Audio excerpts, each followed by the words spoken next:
नमस्कार दोस्तों, आपका स्वागत है टॉप ट्रेंडिंग जीके में। दोस्तों, रेलवे एनटीपीसी जो कि 2020 और 2021 में ऑल 133 शिफ्ट में हुए थे, उसमें से हम 28, 29 और 30 दिसंबर की टोटल 6 शिफ्टों को सॉल्व कर चुके हैं। ये हमारा 7वां सेट है जो कि 4 जनवरी 2021 को हुआ था। तो बिना किसी देरी के शुरू करते हैं और बढ़ते हैं हमारे सवाल नंबर 1 पर। कंटिन्यू करें उससे पहले मैं आपको बता दूं दोस्तों, आप किसी भी कॉम्पिटिटिव एग्जाम्स की तैयारी करते हो, अपनी तैयारी को परखने के लिए, सही डायरेक्शन देने के लिए, कॉन्फिडेंस लेवल हो गया या फिर टाइम मैनेजमेंट है, इन सभी के लिए स्मार्ट वर्क के तौर पर आपको मॉक टेस्ट लगाना बहुत ज़्यादा जरूरी होता है। मॉक टेस्ट के लिए टेस्ट बुक इसलिए बेहतरीन प्लेटफॉर्म है, एक तो यहाँ पर आप अनलिमिटेड मॉक टेस्ट लगा सकते हो। सेकेंड, सभी एग्जाम्स के मॉक टेस्ट, चाहे आप एसएससी की तैयारी कर रहे हो, रेलवे, बैंकिंग, डिफेंस या फिर कोई भी other state level government exam है, तो सारे एग्जाम्स के मॉक टेस्ट आप एक ही पास के अंतर्गत अटेम्प्ट कर सकते हो। इसमें भी यदि आप ये टीटीजी के कूपन कोड यूज करते हो तो आपको एक्स्ट्रा 10% का और डिस्काउंट मिलने वाला है। जो भी आपके लिए सूटेबल पास हो, 1 वर्ष का, 2 वर्ष का, इस अपॉर्चुनिटी का लाभ उठा सकते हो। तो डिस्क्रिप्शन बॉक्स में दी गई लिंक से क्लिक करके ये मॉक टेस्ट सीरीज आप ज्वाइन कर सकते हो। टेक्स्ट बुक ऐप से या फिर जो वेब प्लेटफॉर्म है, पीसी लैपटॉप से भी इसको टेस्ट को अटेम्प्ट कर सकते हो और टीटीजी के कूपन कोड से आपको एक्स्ट्रा डिस्काउंट भी मिल जाएगा। एग्जाम में जो आपको पैटर्न और डैशबोर्ड देखने को मिलता है, सेम इंटरफेस से यहां पर भी आप प्रैक्टिस सारे एग्जाम्स की कर सकते हो। तो चलिए कंटिन्यू कर लेते हैं। तो सवाल नंबर पहला इस प्रकार है कि किसी कंपनी के 15 पुरुष कर्मी या 20 महिला कर्मी किसी कार्य को 26 दिन में पूरा कर सकते हैं। उसी कार्य को 30 पुरुष कर्मी और 12 महिला कर्मी साथ मिलकर कितने दिनों में पूरा कर लेंगे। यानी वो कह रहे हैं कि किसी कंपनी के 15 पुरुष कर्मी या 20 महिला कर्मी उस काम को 26 दिन में पूरा कर सकते हैं। यानी 15 मेल का काम हो गया है, 20 वुमेन के काम के बराबर हो गया है। अब यदि टोटल काम निकालना तो इसको भी 26 से मल्टीप्लाई कर दो, इसको भी 26 से मल्टीप्लाई कर दो। अब पूछा क्या है, 30 पुरुष कर्मी एवं 12 महिला कर्मी साथ मिलकर उस काम को कितने दिन में करते हैं। तो 30 मेल का काम और 12 वुमेन का काम। 15 मेल का काम कितनी वुमेन के बराबर, 20 वुमेन के बराबर है, तो 30 का हो जाएगा 40 वुमेन के काम के बराबर और 12 वुमेन है ही है। तो टोटल हो गया 52 वुमेन का काम।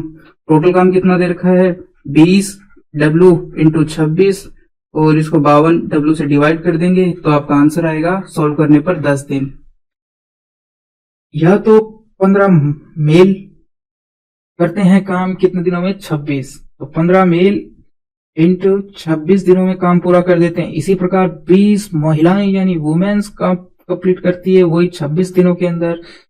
तो ये हो गया टोटल काम और यहां से हमारे पास मैन और वुमेन का रेशियो आ जाएगा। हम 26 से 26 काट सकते हैं और यहाँ ये 20 4 बार कटेगा और ये 3। तो मैन वुमेन रेशियो कितना आ गया, ये आ चुका है 4:3। यानी एक मैन 4 बनाता है तो वुमेन 3 यूनिट एक दिन में बनाती है। अब हमारे पास टोटल काम क्या हो गया है, हमारे पास टोटल काम हो चुका है 15।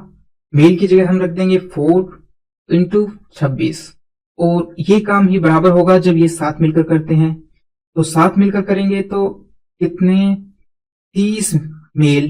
तो मेल एक दिन में कितना बनाता है, पहले तो हम लिख लेते हैं।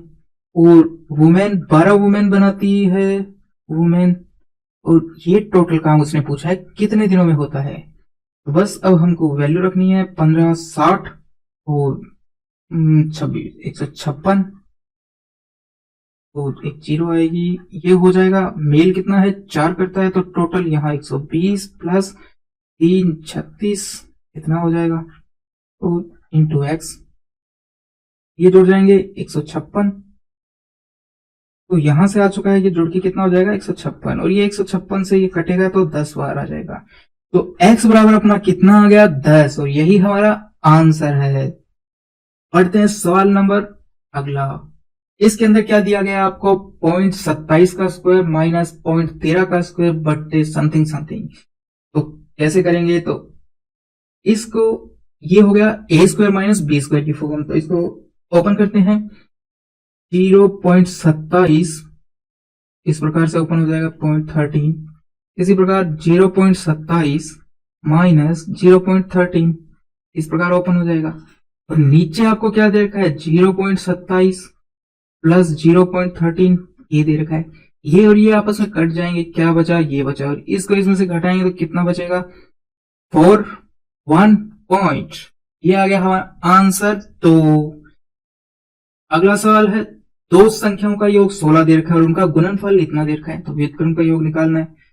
मान लिया कि संख्याएं x और y है, ठीक है, उनका योग दे रखा है, गुणनफल दे रखा है, यानी कि योग कितना हो गया, x प्लस वाई दे रखा है 16, x इंटू वाई दे रखा है 63, पूछा है 1/x प्लस 1/y, तो दोनों को एलसीएम लिया, एक्स वाई हो गया और ऊपर आ जाएगा y प्लस एक्स, बस मान रख दो। x प्लस वाई कितना दे रखा है 16 और x इंटू वाई कितना दे रखा है 63, तो यही हमारा आंसर है, आंसर नंबर 2।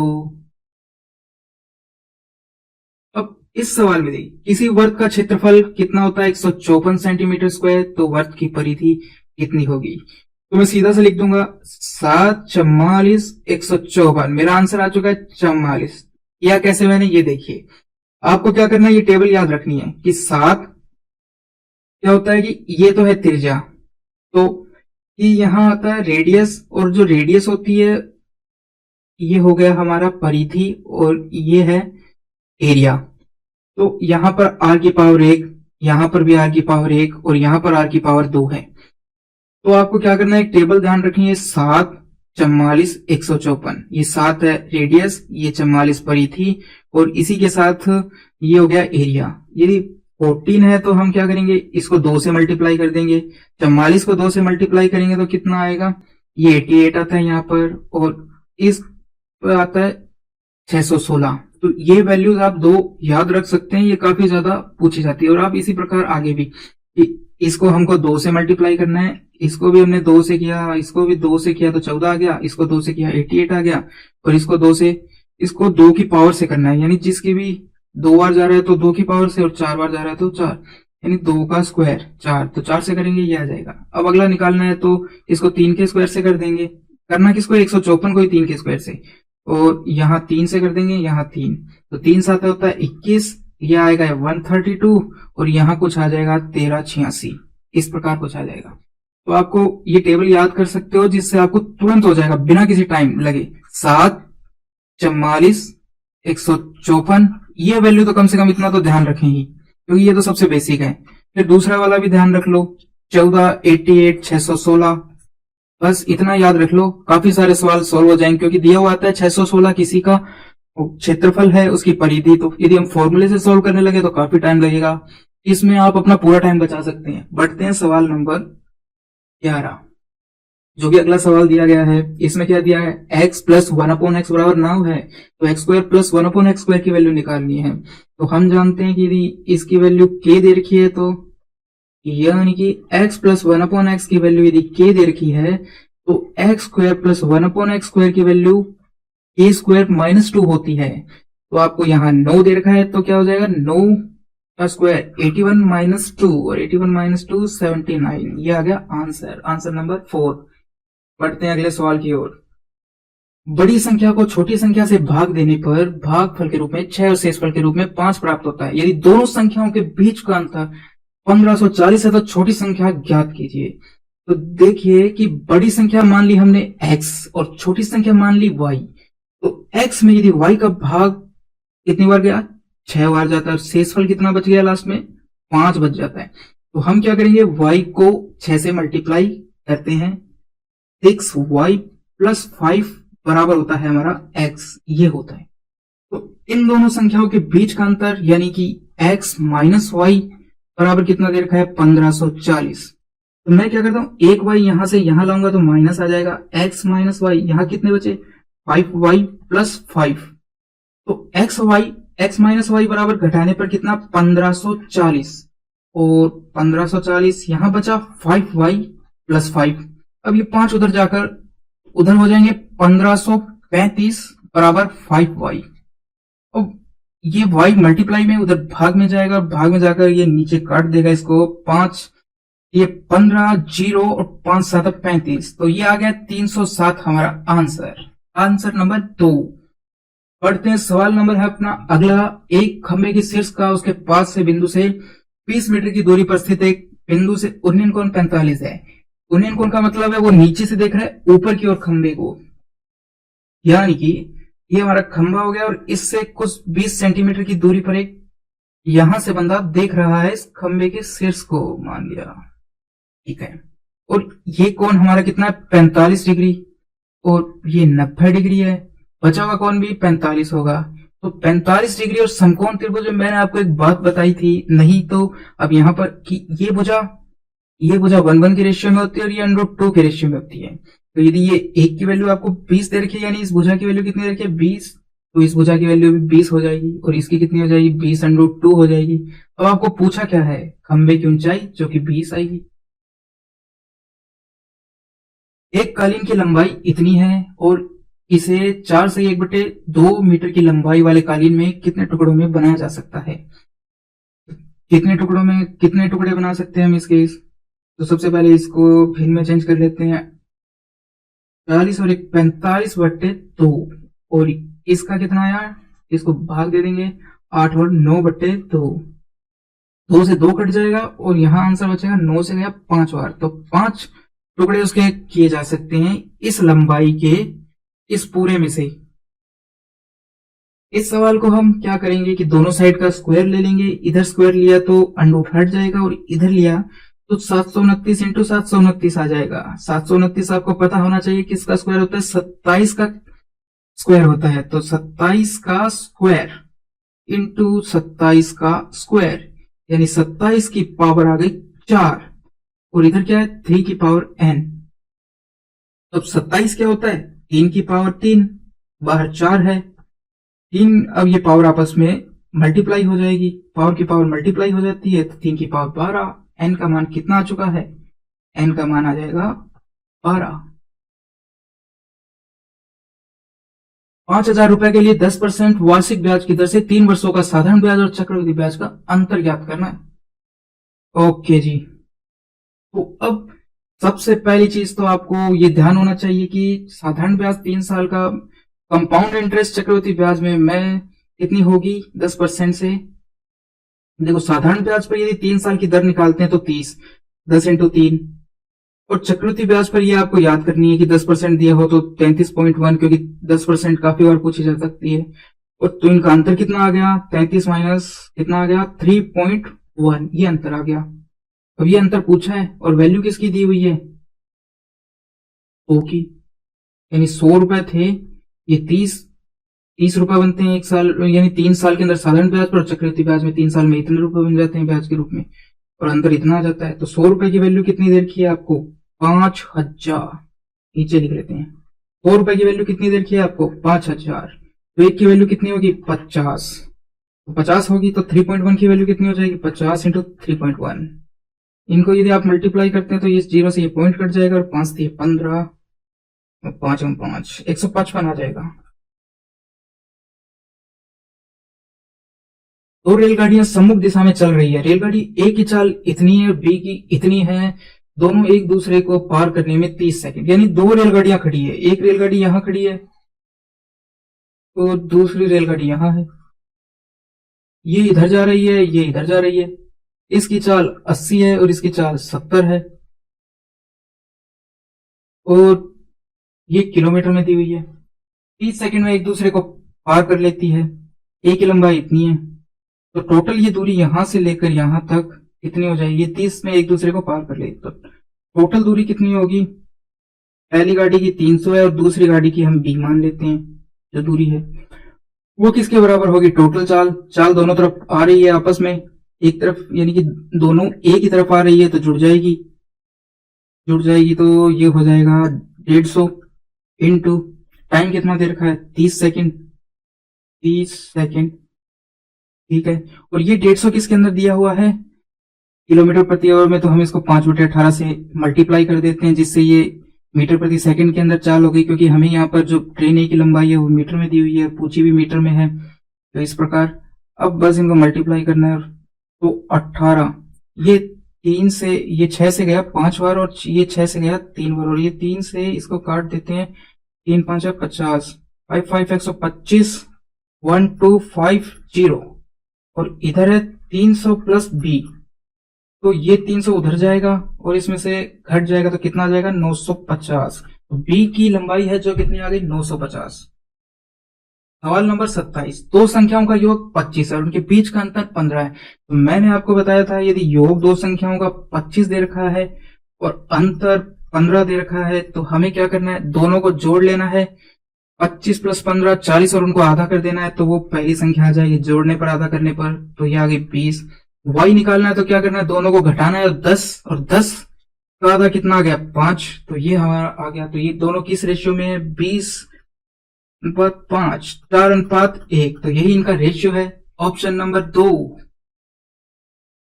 किसी बेलनाकार टंकी की क्षमता इतनी, और क्षमता होती है जो हम आयतन होता है, तो आयतन कितना दे रखा है टंकी का, 2376, और किसके बराबर हुए, आयतन बेलनाकार आयतन पाई आर स्क्वायर एच होता है। यहां पर पाई का मान है 22/7, त्रिज्या दे रखी है 21, तो 21 × 21 लिख देता हूं, एच पूछा है बस। अब 7 से काटेंगे इसको, 21 को 3 बार चला जाएगा, और इधर है 2376, तो सबसे पहले हम इसको 21 से काट लेते हैं, इससे 3 से काट लेते हैं, 3 7 21, तो 3 9 27, और 3 दूनी 6। अब देखिए 11 से बहुत आसानी से जा रहा है, मुझे दिखाई दे रहा है, 7 और 2, उसके बाद में ये 2 से भी जा रहा है, 36 आ जाएगा। अब बचा 21 और यहाँ पर 36, तो ये 3 से चला जाएगा, 1 2, और 3 से ही गया 7 बार, तो यानी h बराबर हमारा कितना आ गया, 12/7। इसको अब सॉल्व कर देते हैं, 7 × 7, फिर पॉइंट लग गया, 5 0, 7 7 49, तो 1.7 के आसपास आएगा, जो कि हमारा आंसर है 1.71। सवाल नंबर 31 में क्या दिया गया है कि हरीश और विमल किसी कार्य को 20 दिन में पूरा कर सकते हैं। 15 दिन तक दोनों ने एक साथ काम किया, इसके बाद विमल ने काम छोड़ दिया है। शेष कार्य को हरीश अकेले 10 दिन में पूरा कर लेता है, यानी कि 20 दिन दोनों ने 20 दिन का टोटल काम था, जब दोनों मिलकर काम करे तो 20 दिनों में खत्म हो जाता है।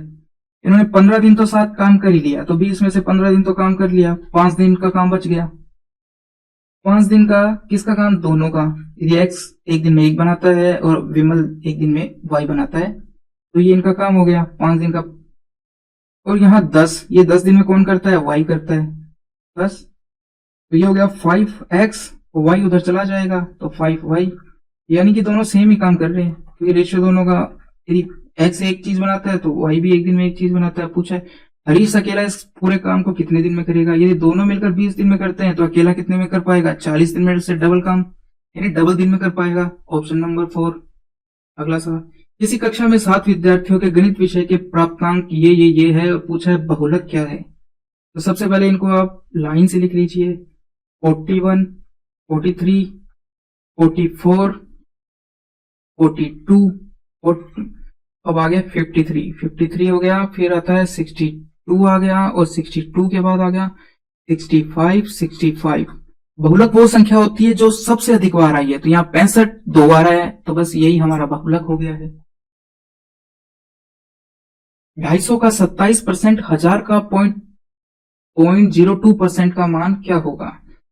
तो ये होता है, तो 250 को 27 से मल्टीप्लाई करना है।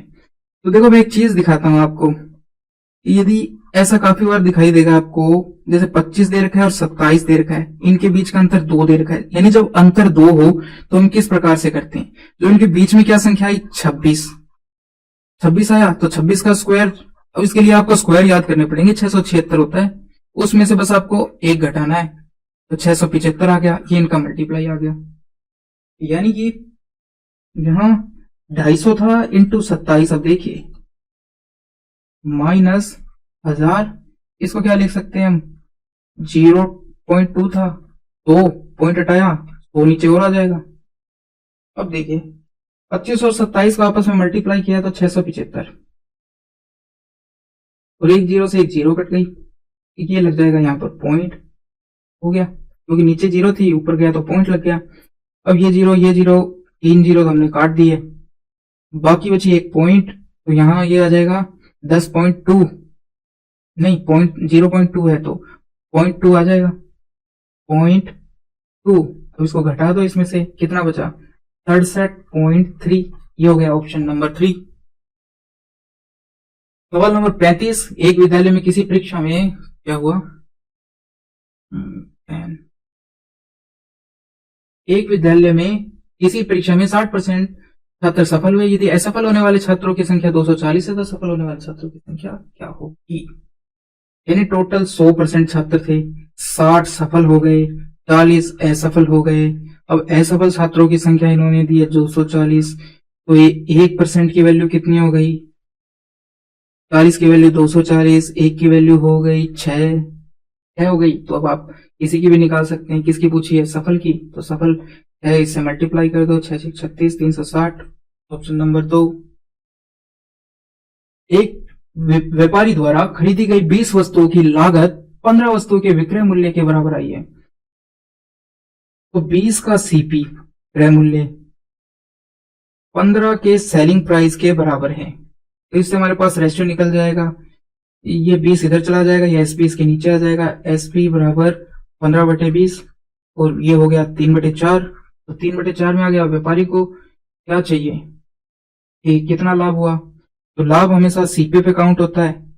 तो इनका बीच का अंतर कितना है? 1 का अंतर है, यानी 1%। 1 का लाभ हुआ है कितने पे? 3 पे। परसेंटेज में 100 और 1/3 किसके बराबर हुआ? 33.33%। Option number 4। Question number 38। 15 को 14 से मल्टीप्लाई करना है तो कितना आएगा? 196 और उसमें 14 जोड़ दिया 210। 196 210 आ गया, माइनस ये 30 हो गया और प्लस में यहाँ 9 ये कितना हो जाता है? 26। इन दोनों को आपस में घटाया तो बचा 4, 210। तो ये आ गया 206। ये तो बड़ा इजी सवाल था। दो समरूप त्रिभुज त्रिभुज PQR और त्रिभुज XYZ के परिमाप क्रम से 48 सेंटीमीटर और 24 सेंटीमीटर है। तो देखिए, एक मिनट,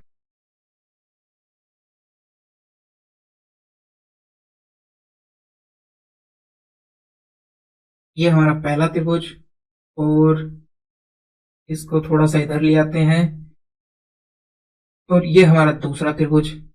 ओके, अब इसमें ये P, ये है Q और ये है R। इसी प्रकार दूसरे त्रिभुज, ये X, ये Y और ये Z। तो समरूप त्रिभुज में क्या होता है? जो अनुपात भुजा का होता है, यानी परिमाप का अनुपात क्या होगा? परिमाप पहले का और परिमाप दूसरे का क्या होगा? जो भुजा का होगा, यानी भुजा 1 की और भुजा 2 की, मगर वो वही सेम साइड की भुजा होनी चाहिए, चाहे दोनों में से किसी की हो। इसी प्रकार एरिया का भी आप लिख सकते हो कि पहले त्रिभुज का एरिया और दूसरे त्रिभुज के एरिया का रेशियो किसके बराबर होगा? तो यहाँ भुजा का स्क्वायर हो जाएगा, भुजा का स्क्वायर। ये पहले त्रिभुज की भुजा और ये दूसरे त्रिभुज की भुजा का स्क्वायर, तो ये हो जाएगा। और हमें क्या दे रखा है? परिमाप किस अनुपात में दे रखा है? 48-24 दे रखा है, यानी 2:1 हो गया। तो इसी अनुपात में भुजा होगी। और एक्स वाई कितनी दे रखी है? 12। तो ये यदि 1 है तो दूसरे त्रिभुज की डबल होगी। ये 12 है तो ये कितनी हो जाएगी? 24 हो जाएगी। तो जो अनुपात भुजा का होता है वही अनुपात परिमाप का होता है, मगर एरिया के अनुपात में भुजा का स्क्वायर होता है। सवाल नंबर, आगे बढ़ते हैं। चलो चलो चलो, अब है 45 नंबर सवाल। इसमें क्या दे रखा है कि ये इसको सॉल्व करना है। तो सबसे पहले हम इस ब्रैकेट को सॉल्व कर लेते हैं अलग से। पूरे ब्रैकेट को मैं सॉल्व कर रहा हूं, तो ये बन गया a+b और a-b रूप।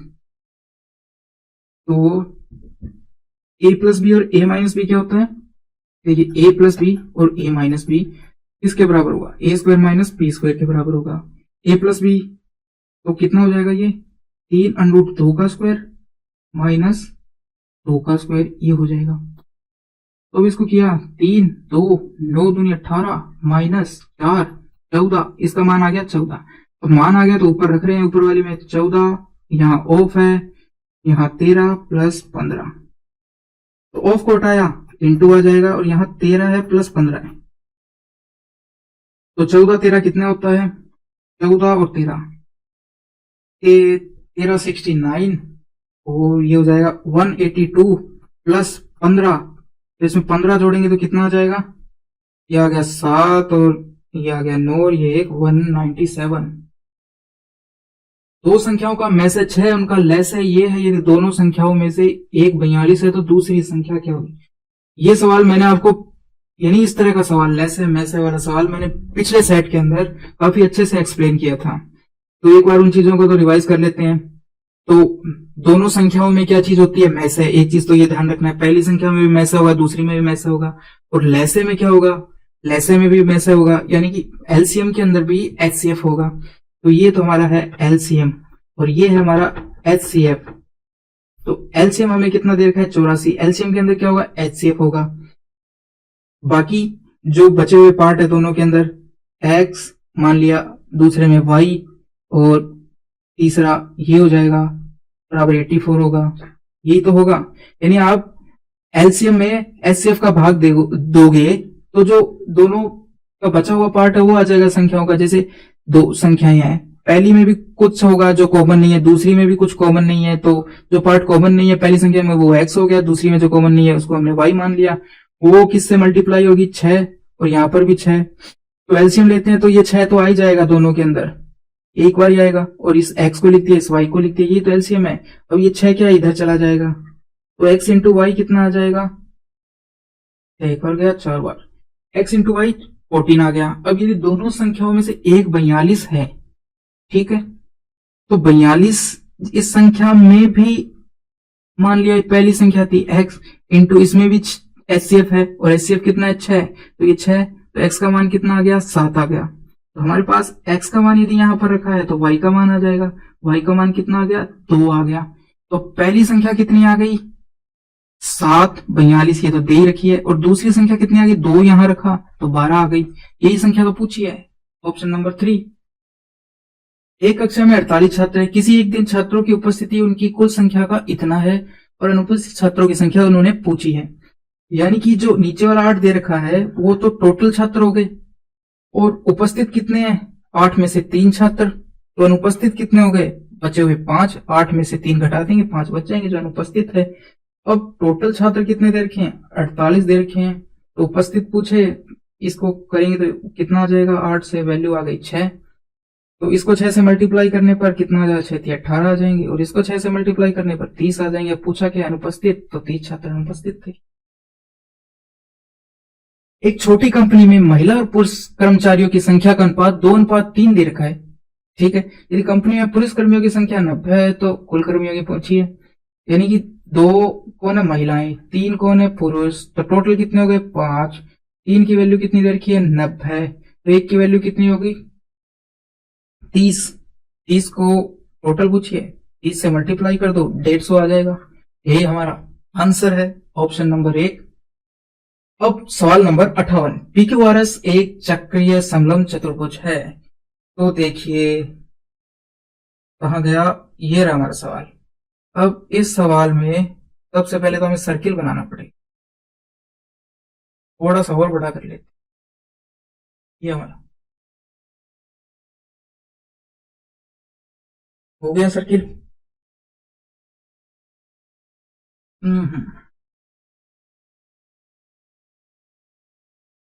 अब क्या है? PQRS एक चक्रीय समलंब चतुर्भुज है जिसमें भुजा PQ और RS समांतर है।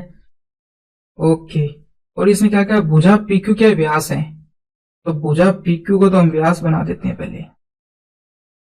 फिर कह रहा है कि आगे बढ़ो, ये चक्रीय चतुर्भुज है तो कहीं यहां टच करता है मान लिया, और दूसरा यहां टच करता होगा, और ये बना दिया, ये बना दिया। ये है P, ये Q, ये R, और ये S। अब क्या है कि ये तो हो गया व्यास, और उसने कोण एक दिया है, कौन सा? QPR। इनको मिला देते हैं, तो ये कोण कितना दे दिया इन्होंने? 40। इनको मिलाया हुआ है, ध्यान रखना, 40। ये कोण दे रखा है और पूछा है ये वाला कोण। तो ये कोण के सबसे पहले तो ये जो त्रिभुज है यही वाला, तो ये यहां वाला नहीं है, पूरा है इतना 40, ठीक है। तो ये कोण यदि 40 है और ये अर्धवर्त में बना हुआ त्रिभुज है जो, वो कितना होगा? 90 का एंगल होगा कि नहीं? अर्धवर्त में बना त्रिभुज समकोण होता है। ये 40 है, ये 90 है, तो बचा हुआ कोण कितना होगा? 50 हो जाएगा। और अब Q और S ये चक्रीय चतुर्भुज के आमने सामने के कोणों का योग कितना होता है? 180 होता है, तो Q प्लस एस कितना हो गया 180। Q की वैल्यू कितनी दे रखी है आपको 50 दे रखी है, तो S की वैल्यू निकल जाएगी, ये S कितना आ गया 130 आ जाएगा। बस ऑप्शन नंबर 3। टोकरी में रखा एक आम हर 1 मिनट में दोगुना हो जाता है। यदि टोकरी 30 मिनट में पूरी आम से भर जाती है तो आधी भरने में कितना समय लगेगा? 29 लगेंगे, 29 मिनट में आधी भर जाएगी। यानी वो कह रहे हैं कि स्टार्टिंग में एक आम था, फिर हर सेकंड में डबल हो रहे हैं, दूसरे सेकंड में 2 हो गए, तीसरे सेकंड में 2 के 4 हो जाएंगे, फिर 8 हो जाएंगे, इसी प्रकार चलते जाएंगे। तीसरे सेकंड में हमने मान लिया कि 100 हो गए, तो हर सेकंड में डबल हो रहे हैं। तो उसने पूछा आधे कब थे? लास्ट सेकंड में तो आधे थे, यानी यहाँ 100 मान लिया हमने, तो आधे कब थे? 29वें सेकंड में। बस सीधा सा है ऑप्शन नंबर 1। अब ये सवाल दे रखा है, तो ये सवाल आसान है थोड़ा सा, बस इसमें घुमा रखा है। इसको पूरे को ए मान लो, इसको बी मान लो, ए स्क्वायर मानना है और इसको बी स्क्वायर, यानी एक्स वाई को हमने क्या माना है? ए माना है।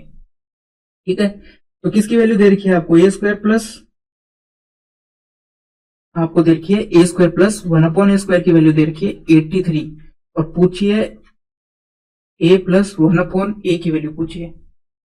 तो हम क्या करेंगे, ये होता है किसके बराबर? ए स्क्वायर माइनस 2 के बराबर। तो ये 2 उधर चला जाएगा तो कितना हो जाएगा? 85 बराबर के स्क्वायर। तो के ये होता है के, ये किसके बराबर आ जाएगा? इसका उधर चला गया अंडर के, यानी ये इतना है उधर चला गया तो ये प्लस हो जाएगा। माइनस वाला निकालना है ना, तो यहां पर प्लस मिलेगा, यहाँ माइनस निकालना है हमको, तो यहाँ प्लस होगा। तो प्लस है तो ये 2 उधर जाएगा माइनस में, यहां आ जाएगा अपना 81 बराबर के स्क्वायर। के स्क्वायर तो के की वैल्यू कितनी आ जाएगी? 9 आ जाएगी। बस यही तो पूछा है। सवाल नंबर 66, यदि दो संख्याओं का अनुपात 3:5 है, उनका लेसा 120 है, तो वे संख्याएं क्या होगी? अनुपात कितना है? 3:5। तो उनका लेसा कितना दे रखा है, यानी अनुपात में, तो 3 इंटू 5, ये तो कॉमन पार्ट नहीं है क्योंकि अनुपात है, और ये एक एचसीएफ आएगा यहाँ पर, वो किसके बराबर होता है? एलसीएम के बराबर, जो हमको 20 दे रखा है। बस यही तो है। ये 15, इसको 15 से डिवाइड करेंगे तो हमारे पास एचसीएफ आ जाएगा। 15 से डिवाइड किया 8 बार जाएगा, एचसीएफ 8 आ गया है। तो पहली संख्या हो गई 3 इंटू 8, और दूसरी संख्या हो गई 5 इंटू 8, ये हो गया 24 और ये हो गया 40। एक बैंक किसी व्यापारी को इतने की धनराशि 5 वर्ष के लिए 5% की वार्षिक ब्याज पर ऋण देता है। यहाँ कुल देय साधारण ब्याज कितना होगा? तो टोटल ब्याज पूछा है, इस राशि पर कितना होगा, और साधारण ब्याज है। तो 5 वर्ष से 5% पर 5 वर्ष के लिए टोटल परसेंटेज कितना हो जाएगा? 25%। बस इसका 25% निकालना है आपको, 12,050। क्यों हम इसको साधारण ब्याज से क्यों और किसी से करें? तो बस 25% क्या होता है? 1/4। तो 1/4 के लिए क्या करना पड़ता है? या 25% के लिए आधे का आधा, आधा करो सबसे पहले, 25 टेबल 0, फिर आधा करो, ये 3, ये 12, 500।